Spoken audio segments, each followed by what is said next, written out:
Assalamualaikum warahmatullahi wabarakatuh. Alhamdulillahi rabbil alamin. Wassalatu wassalamu ala ashrafil anbiya'i wal mursalin. Nabiyina Muhammadin wa ala alihi wa sahbihi ajma'in. Ashhadu an la ilaha illallah waliyus salihin. Wa ashhadu anna Muhammadan abduhu wa rasuluh. Arsalahu Allahu rahmatan lil alamin. أوصيكم ونفسي بتقوى الله فقد فاز المتقون يا أيها الذين آمنوا اتقوا الله حق تقاته ولا تموتن إلا وأنتم مسلمون. قال الله تعالى في كتابه الكريم: أعوذ بالله من الشيطان الرجيم بسم الله الرحمن الرحيم.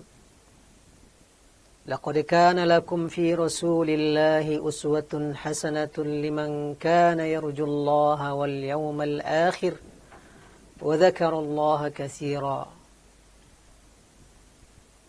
Sungguh terdapat bagi kalian dalam diri Rasulullah sallallahu alaihi wasallam contoh teladan yang baik bagi orang-orang yang berharap bertemu dengan Allah dan berharap dengan akhirat dan selalu banyak berzikir kepada Allah Subhanahu wa taala. Firman Allah surat Al-Ahzab ayat 21. Kaum muslimin dan kaum muslimat, hamba-hamba Allah dimanapun berada, rahimakumullah. Senantiasa kita bersyukur kepada Allah Subhanahu wa taala atas segala nikmat dan karunia yang Allah limpahkan kepada kita, terutama nikmat iman, nikmat Islam, nikmat dimudahkan kita untuk beramal soleh. Semoga kita senantiasa di hari-hari ke depan terus dilimpahkan nikmat iman, keislaman dan ketaatan sampai kita bertemu dengan Allah Subhanahu wa taala. Kemudian salawat dan salam untuk Nabi sallallahu alaihi wasallam. Allahumma salli ala Muhammad wa ala alihi wa sahbihi ajma'in. Semoga kita senantiasa dapat mengikuti sunnah-sunnah beliau, mematuhi arahan dan perintah-perintah Rasulullah sallallahu alaihi wasallam agar kelak kita bersamanya di surga Firdaus yang tinggi. Kita akan mengkaji sirah nabawiyah, sejarah hidup Rasulullah sallallahu alaihi wasallam sejak beliau lahir, kemudian tumbuh remaja, dewasa, sampai masa kenabian, kemudian berjuang di Mekah, sampai hijrah ke Madinah, sampai insyaallah beliau wafat meninggal dunia menghadap Allah Subhanahu wa taala. Sesungguhnya membaca, mengkaji dan memahami sirah nabawiyah, sejarah kehidupan Rasulullah sallallahu alaihi wasallam merupakan kebutuhan setiap muslim dan muslimah agar dia senantiasa hidup bersama Rasulullah sallallahu alaihi wasallam, agar pribadi Rasulullah sallallahu alaihi wasallam senantiasa hadir dalam pikirannya, dalam perilakunya, dan hadir dalam segala aktivitasnya. Oleh karena itu, setiap mukmin, mukminah, muslim, muslimah, apalagi para pendakwah, dai, ustadz, buya yang mengajak manusia untuk mematuhi Allah dan Rasulnya, sangat-sangat butuh untuk senantiasa membaca dan mengkaji sejarah hidup baginda Rasulullah SAW. Pada pertemuan pertama ini, kita menjadikan tema sirah nabawiyah adalah pengantar sirah nabawiyah. Pada pengantar ini insyaallah kaum muslimin dan kaum muslimat, hamba-hamba Allah yang mulia, ada 3 poin yang akan kita bicarakan, mudah-mudahan bermanfaat dan memberikan kepada kita gambaran betapa kita perlu membaca dan mengkaji sirah nabawiyah. Poin pertama terkait urgensi sirah nabawiyah bagi seorang muslim dan muslimah Yang kedua, keistimewaan sirah nabawiyah. Dan terakhir kita akan tutup dengan beberapa referensi, rujukan buku-buku yang bisa kita gunakan sebagai pedoman memahami sejarah hidup Nabi SAW. Kita segera masuk kepada poin yang pertama, yaitunya urgensi sirah nabawiyah. Kenapa sirah nabawiyah menjadi penting, menjadi urgen bagi setiap muslim dan muslimah? Menjadi alasan agar dia membacanya, mendalaminya, yang kemudian membantunya untuk menghadirkan keteladanan Rasulullah SAW dalam pribadi, keluarga, dalam kehidupan, dalam perjuangannya, dalam hidup dan kehidupan di dunia ini. Ada beberapa alasan yang menjadikan sirah nabawiyah menjadi sangat urgen, menjadi sangat penting bagi kita kaum muslimin. Urgensi yang pertama adalah Ar-Rasul suratun mujassadatun lil Islam. Rasulullah adalah sosok hidup dari Islam itu sendiri. Rasulullah SAW adalah Islam yang berjalan. Bila kita ingin mengenal Islam, maka Rasulullah lah bentuknya. Rasulullah lah aplikasinya. Rasulullah lah acuan. Istilahnya yang lain, bila kita ingin tahu seperti apa pengamalan, penerapan Al-Quran yang diturunkan oleh Allah Subhanahu Wa Taala, maka kita bisa mengatakan Rasulullah SAW itu adalah Al-Quran yang berjalan.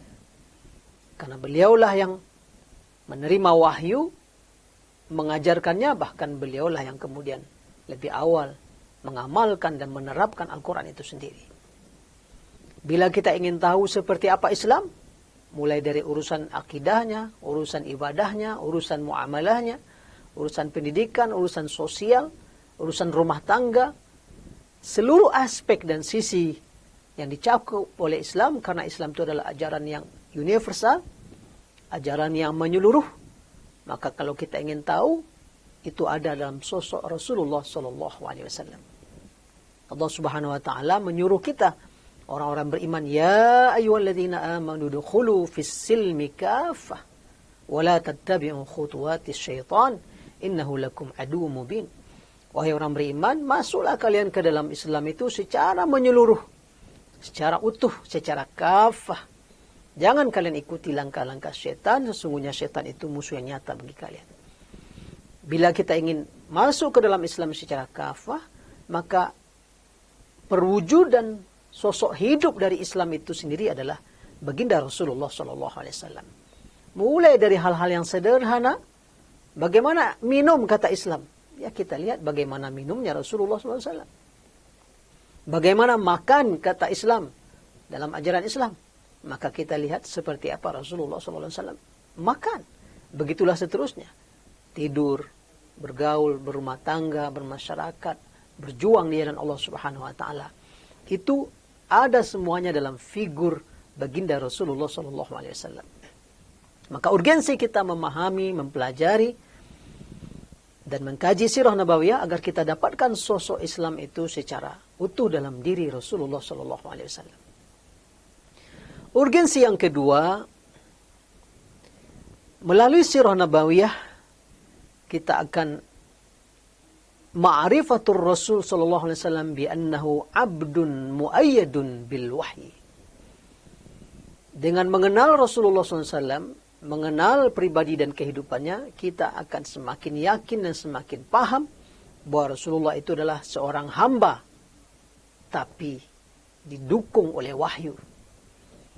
Allah Subhanahu Wa Taala mengatakan makna ini, innama ana basyarun, tentang Rasulullah SAW. Yuha ilayya. Saya ini manusia, kata Rasulullah. Tapi enggak sembarang manusia. Saya diberi wahyu. Dengan kita mengkaji, membaca bagaimana kehidupan Rasulullah SAW, terutama sejak beliau mendapatkan wahyu pertama di Gua Hira, dan seterusnya sampai wahyu yang terakhir, karena sirah nabawiyah tak akan pernah lepas dari seluruh dinamika, seluruh gelombang, seluruh pasang surut, seluruh gerak aktivitas baginda Rasulullah SAW. Maka wahyu turun kepada beliau, itu kita baca, itu kita pahami, maka mengkaji sirah nabawiyah membuat kita semakin yakin bahwa Rasulullah SAW betul dia seorang hamba, tapi hamba yang mendapatkan wahyu. Ini sangat penting kaum muslimin, agar kita tidak sembarangan dengan pribadi Rasulullah SAW. Kita tidak boleh semena-mena atau menganggap Nabi SAW seperti halnya orang lain yang ada di sekitar kita.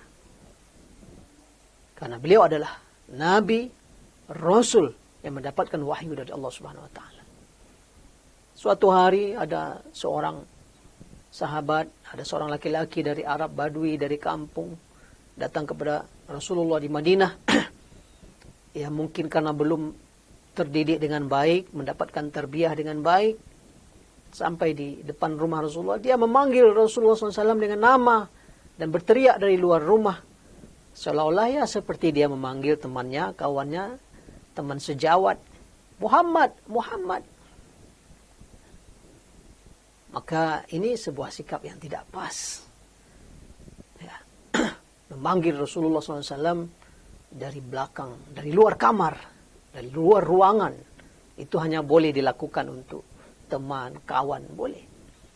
Gara-gara kejadian ini Allah Subhanahu Wa Taala menurunkan ayat-ayatnya di dalam surah Hujurat. Innal ladzina yunadunaka min wara'il hujurat aktsaruhum la ya'qilun. Ya, orang-orang yang memanggilmu wahai Muhammad dari balik kamar, dari luar ruangan, itu kebanyakan mereka itu tidak berakal. Ya. Allah Subhanahu Wa Taala memberikan teguran keras orang yang memperlakukan Rasulullah SAW sama dengan memperlakukan orang lain yang tidak Nabi. Maka dengan mengkaji sirah nabawiyah, kita semakin sadar bahwa Muhammad SAW seorang Nabi, seorang Rasul, ditopang, didukung oleh wahyu dari Allah Subhanahu Wa Taala, maka kemudian menimbulkan penyikapan kita yang tidak sama dengan yang bukan Rasul. Urgensi yang ketiga dalam mengkaji sirah nabawiyah, dia menjadi sangat penting. Kenapa? Yajidul insanu musulan a'la fi syakhsiyatir rasul fi kulli syu'un. Dengan membaca sirah nabawiyah, dengan mengkajinya, dengan memahaminya, seorang muslim akan mendapatkan contoh teladan yang nyata dalam pribadi Rasulullah SAW. Karena Rasulullah SAW pribadi yang nyata. Para sahabat yang hidup di sekitar beliau, yang selalu hadir mengelilingi beliau, yang ikut pergi bersama Rasulullah SAW, menyaksikan secara langsung bagaimana keteladanan yang ada dalam pribadi Rasulullah SAW. Bukan khayalan, bukan teori, bukan apa-apa. Itu sebabnya Allah SWT tegaskan dalam surah Al-Ahzab ayat 21 tadi, laqad kana lakum fi rasulillahi uswatun hasanah liman kana yarjullaha wal yawmal akhir wa dzakarallaha katsiran. Sungguh bagi kalian dalam diri Rasulullah itu terdapat contoh teladan yang sangat baik. Siapa yang bisa mengambil keteladanan ini? Orang-orang yang mengharapkan akhirat, mengharapkan kemenangan balasan di akhirat kelak, dan mengharapkan kemenangan pada hari akhir, dan orang-orang yang senantiasa banyak berzikir kepada Allah Subhanahu Wa Taala. Maka dapat langsung kita menyaksikan, hadir begini kepribadian Rasulullah SAW, memang ada keteladanan, ada contoh yang luar biasa dari beliau. Wajar kemudian para sahabat sangat mencintai Rasulullah, sangat loyal kepada Rasulullah SAW. Tidak ada manusia yang mendapatkan loyalitas, yang mendapatkan kecintaan dari manusia lain, tentunya melebihi baginda Rasulullah SAW. Urgensi yang keempat kita mempelajari dan memahami sirah nabawiyah adalah ma'rifatus sirah tusa'id ala fahmil kitab. Mengenal sirah nabawiyah membantu kita untuk memahami Al-Quran. Al-Quran disusun dari surat Al-Fatihah sampai surat An-Nas, 30 juz. Dia tidak disusun berdasarkan tertib urutan turunnya. Sudah menjadi perintah Allah, sudah menjadi tauqifi bahwa urutan surat dan ayat, mayoritas ulama sepakat itu turun dari Allah melalui malaikat Jibril kepada Rasulullah. Setiap kali Jibril menurunkan ayat kepada Rasulullah, kemudian Rasulullah memerintahkan sahabat mencatatnya, ada perintah dari Jibril, letakkan ayat ini di surat ini, dan seterusnya. Jadi Al-Quran susunannya tidak berdasarkan urutan turunnya. Ketika kita membaca sirah nabawiyah, bagaimana perjuangan Rasulullah sejak awal menjadi nabi, ada sudah turun wahyu dari awal, di tengah perjuangannya yang berat di kota Mekah, ketika sudah mulai siksaan dan seterusnya, ada ayat-ayat yang turun, sampai nanti menjelang hijrah, peristiwa Isra Mi'raj, dan seterusnya, sampai hijrah, pindah ke Madinah, turun ayat-ayat hukum. Maka mengenal sirah nabawiyah membantu kita memahami kejadian, memahami Al-Quran, memahami kitabullah. Karena Al-Quran tidak diturunkan atau tidak disusun berdasarkan urutan kejadian. Kalau kita membaca sirah, ada urutan kejadian. Mana yang dulu turun, mana yang belakangan turun, sehingga kita semakin mudah memahami kitabullah. Yang kelima, urgensi dari memahami sirah nabawiyah adalah tu'allimuna al-aqidah wal-ahkam wal-akhlaq. Mengenal sirah nabawiyah akan mendapatkan kita pelajaran akidah, pelajaran hukum-hukum, pelajaran akhlak dan perilaku. Karena melalui sirah nabawiyah terjadi peristiwa-peristiwa seiring dengan turunnya wahyu, seiring dengan turunnya hukum-hukum, seiring dengan turunnya perilaku-perilaku atau akhlak-akhlak mulia yang diperintahkan oleh Allah Subhanahu wa taala melalui baginda Rasulullah SAW. Maka membaca sirah membantu kita kemudian semakin memahami akidah, tauhid, seperti apa aplikasinya bersama Rasulullah SAW dan para sahabat, mengantarkan kita semakin memahami hukum-hukum yang diturunkan oleh Allah Subhanahu wa taala, mengantarkan kita untuk memahami perilaku akhlak mulia yang menjadi misi dari dakwah Rasulullah SAW. Hadirin kaum muslimin dan kaum muslimat dirahmati Allah, dalam surah Ali Imran ayat 31 Allah Subhanahu wa taala berfirman, "Qul in kuntum tuhibbunallaha fattabi'uni yuhibbukumullahu wa yaghfir lakum dzunubakum. Wallahu ghafurur rahim." Katakanlah wahai Muhammad, jika kalian betul-betul mencintai Allah, maka ikutilah aku. Niscaya Allah akan mencintai kalian dan mengampuni dosa kalian, dan Allah Maha Pengampun lagi Maha Penyayang. Kita akan meraih cinta Allah, kita akan mendapatkan ampunan dari Allah Subhanahu wa taala bila kita mengikuti baginda Rasulullah sallallahu alaihi wasallam. Nah, salah satu kunci utama mengikuti baginda Rasulullah sallallahu alaihi wasallam adalah kita membaca sirahnya, membaca sejarah hidup beliau, kemudian memahami seperti apa yang beliau ajarkan, seperti apa yang beliau amalkan, sehingga kita kemudian bisa mengikuti langkah-langkah Rasulullah SAW. Itu 5 urgensi yang bisa kita sampaikan terkait sirah nabawiyah. Kenapa perlu, kenapa penting kita membaca dan memahami sirah nabawiyah. Selanjutnya kaum muslimin dan kaum muslimat, hamba-hamba Allah rahimakumullah. Poin kedua adalah keistimewaan sirah nabawiyah. Sejarah hidup Nabi SAW atau sirah nabawiyah adalah sirah hidup yang istimewa, sejarah hidup yang spesial dari seorang yang juga istimewa di sisi Allah Subhanahu wa taala, manusia paling mulia, hamba Allah yang terhormat, yang paling mulia, dan tidak ada nanti yang akan bisa masuk surga, menginjakkan kaki di surga sebelum beliau baginda Rasulullah SAW menginjakkan kakinya di surga. Belum ada akan dimulai hisab pada hari kiamat kelak sebelum kemudian Rasulullah SAW bersujud dan tersungkur memohon kepada Allah Subhanahu wa taala untuk dimulainya tahapan-tahapan hisab di akhirat kelak. Memang beliaulah seorang yang istimewa. Maka sirahnya, sejarah hidup beliau juga menjadi istimewa. Ada beberapa keistimewaan sirah nabawiyah. Di antaranya yang pertama adalah sirah nabawiyah itu innaha asahhu siratin nabi atau qaid atau azim. Sirah nabawiyah itu adalah sejarah hidup yang paling sahih bagi seorang nabi atau seorang panglima atau seorang pemimpin.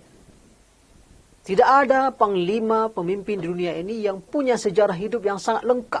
Sejak lahir, nasab-nasabnya, Bagaimana ketika kecil, lalu ketika remaja, dewasa, bekerja, berjuang, berkiprah, sampai kemudian wafat.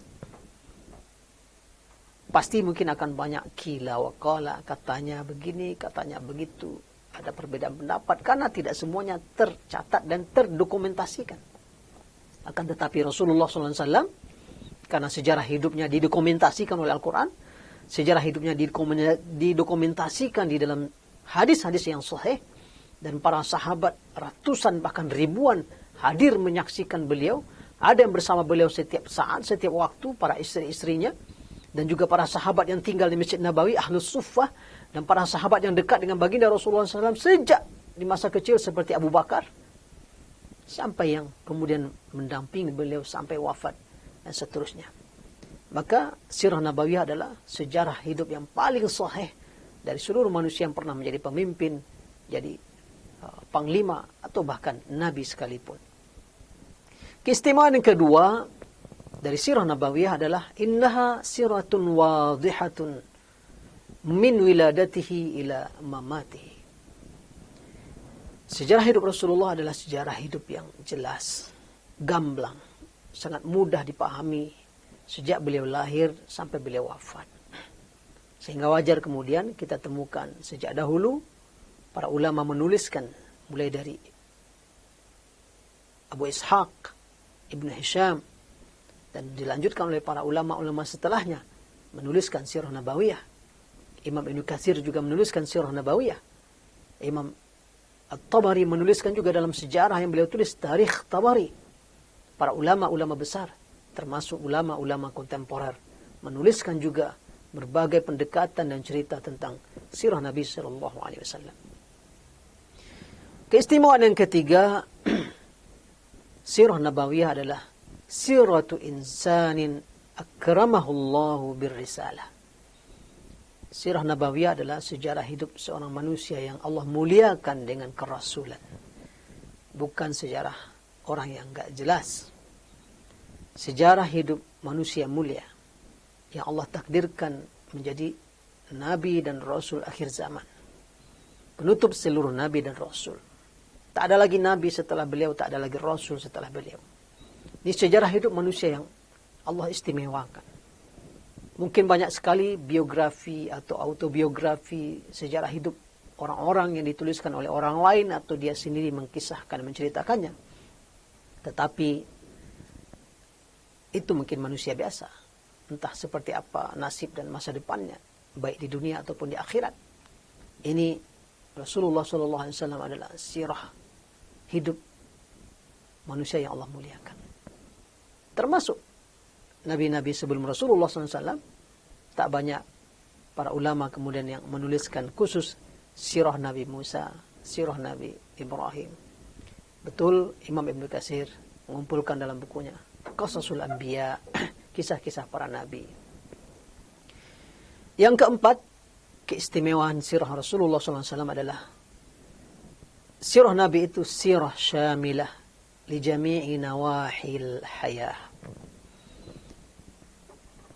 Sejarah hidup Nabi, sejarah hidup Rasulullah SAW adalah sejarah hidup yang mencakup seluruh sisi-sisi kehidupan.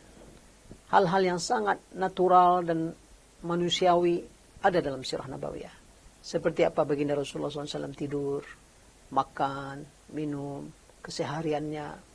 Seperti apa beliau bercanda dengan istri, dengan keluarga, dengan anak-anaknya.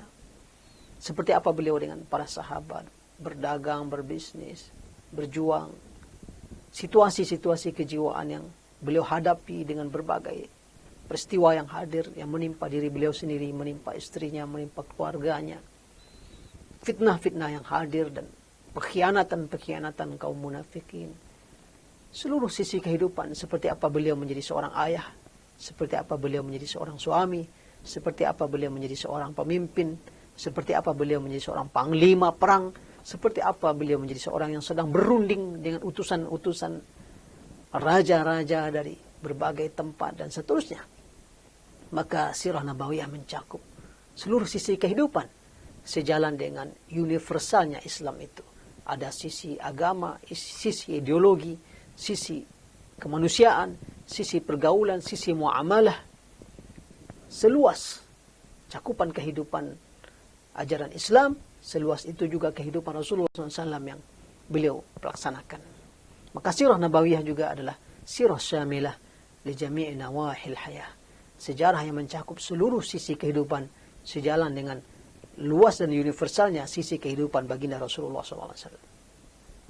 Yang kelima, sirah nabawiyah itu sangat istimewa karena Rasulullah SAW qama bida'watihi bitariqatin tabi'iyyah.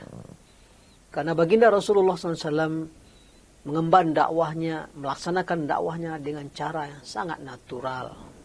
Tak pernah ada Rasulullah SAW itu melakukan pencitraan, dibuat-buat, disetting sedemikian rupa.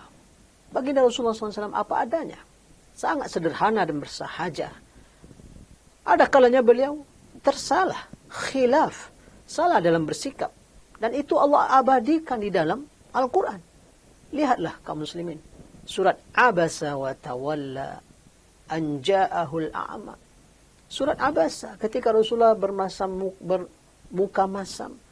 Kurang respek ketika orang buta datang ingin memperkuat keislamannya.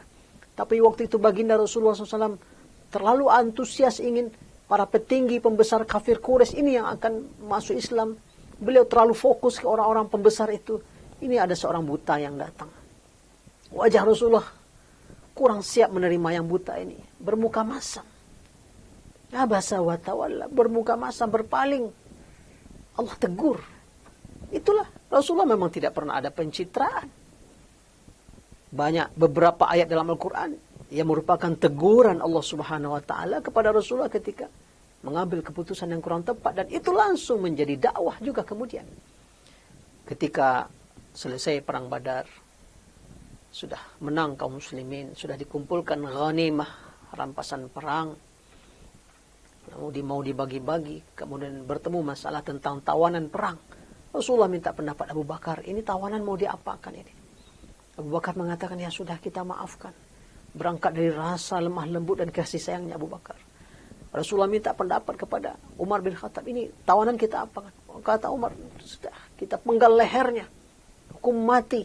Mereka telah membunuh saudara kita, mereka telah mengusir kita dari kampung kita, mereka sudah merampas seluruh harta kita. Tak ada pilihan. Tapi Rasulullah dengan kasih sayangnya, dengan kelemah lembutannya, cenderung memilih pendapat Abu Bakar. Maka tawanan ini dimaafkan dan seterusnya. Kemudian turunlah firman Allah SWT dalam surat Al-Anfal. وَمَا كَانَ لِنَبِيٍّ أَنْ يَكُونَ لَهُ أَسْرَى حَتَّى يُثْخِنَ فِي الْأَرْضِ. Nggak pantas Nabi punya tawanan sampai betul-betul menang di muka bumi ini. Datang teguran. Maka sebagian kemudian memang ada yang dihukum pancung. Sebagian ada yang mengambil tebusan dengan mengajar, membaca dan menulis bagi kaum muslimin. Maka ini alami, sangat natural, tidak dibuat-buat. Itulah keistimewaan sirah nabawiyah, karena bagaimana pribadi Rasulullah secara alami digambarkan dalam sirah nabawiyah. Itu di antara 5 keistimewaan sirah nabawiyah. Terakhir, dalam membahas sirah nabawiyah ini, para ulama merujuk tentunya pertama kali ke Al-Quran. Dijadikan sebagai referensi utama. Al-Quran bercerita banyak sekali tentang Rasulullah. Dalam surat Al-Imran, dalam surat An-Nisa, dan seterusnya. Seperti apa pribadi Rasulullah dan seperti apa peristiwa-peristiwa yang beliau lewati. Maka Al-Quran menjadi rujukan pertama. Yang kedua menjadi rujukan dalam sirah nabawiyah adalah hadis-hadis yang sahih. Yang terdapat dalam kitab-kitab Imam Bukhari, Imam Muslim, Sunan yang 4, dan hadis-hadis sahih yang lain yang para ulama sudah mengkaji ini. Dan kemudian juga menjadi rujukan dalam sirah nabawiyah ini adalah buku-buku yang ditulis oleh para ulama-ulama besar sejak di periode-periode awal yang kemudian juga muncul dalam periode-periode kontemporer. Ya, beberapa contoh kitab-kitab sirah nabawiyah sejak awal adalah Muhammad bin Ishaq yang paling senior, yang wafat pada tahun 152 Hijrah, ini paling pertama. Baru kemudian dari beliau Ibnu Hisham menuliskan sirah nabawiyah dan dilanjutkan oleh ulama setelah itu. Baru kemudian pada era kontemporer ini banyak sekali buku-buku sirah saat ini yang bisa kita baca, mulai dari yang sederhana. Nur juga ada kitab fikih sirah nabawiyah karya Muhammad Ramadan Al-Buti, ada yang karya Syekh Muhammad Ghazali dan seterusnya. Ini bisa menjadi referensi yang sangat-sangat kaya bagi kaum muslimin dan kaum muslimat. Sangat baik sekali bila buku-buku ini diantaranya menghiasi rumah kita untuk suatu waktu kita membacanya dan kita mendalaminya. Itu barangkali pengantar awal fikih sirah nabawiyah. Mudah-mudahan Allah Subhanahu wa taala meridhoi apa yang kita bicarakan dan kita bahas, dan kita diberi kelapangan dan kekuatan kemudian mendalami sejarah kehidupan Rasulullah SAW dan juga kemudian bisa meniru langkah-langkah beliau. Aqulu qouli hadza wa astaghfirullah li wa lakum wa lisa'iril muslimin wal muslimat wal mu'minina wal mu'minat fastaghfiruh innahu huwal ghafurur rahim. Wallahu a'la wa a'lam bissawab. Wassalamu alaikum warahmatullahi wabarakatuh.